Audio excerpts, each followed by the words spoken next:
سوال ہے امام زمانہ کے متعلق کہ ہم اس دور میں جو گھریلو خواتین ہیں تو امام کی کیسے خدمت کر سکتے ہیں، یعنی کہ اپنے گھر کو جو کچھ سارا کچھ دیکھ رہے ہیں، اس کے علاوہ امام کے لیے ہم کون سا ایسا کام کریں جس سے امام خوش ہوں، راضی ہوں؟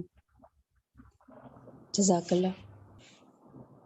کہ خواتین کے لیے تو سب سے بڑا اور سب سے اہم کام وہ ہے جس کو آج کل علماء ایک اصطلاح استعمال کرتے ہیں کہ نسل ظہور کی تیاری،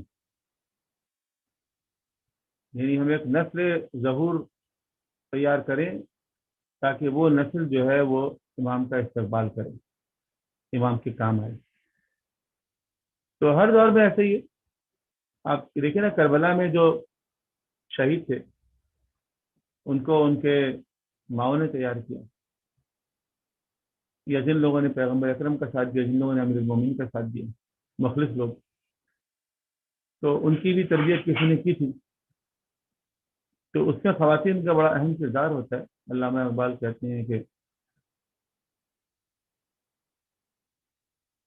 اولاد کے اندر جتنی بھی خوبیاں ہوتی ہیں وہ ماؤں سے منتقل ہوتی ہیں۔ سیرت فرزندہا از امہات، گوہر صدق و صفا از امہات۔ تو خواتین کے حوالے سے تو سر بہت کچھ ہوتا ہے۔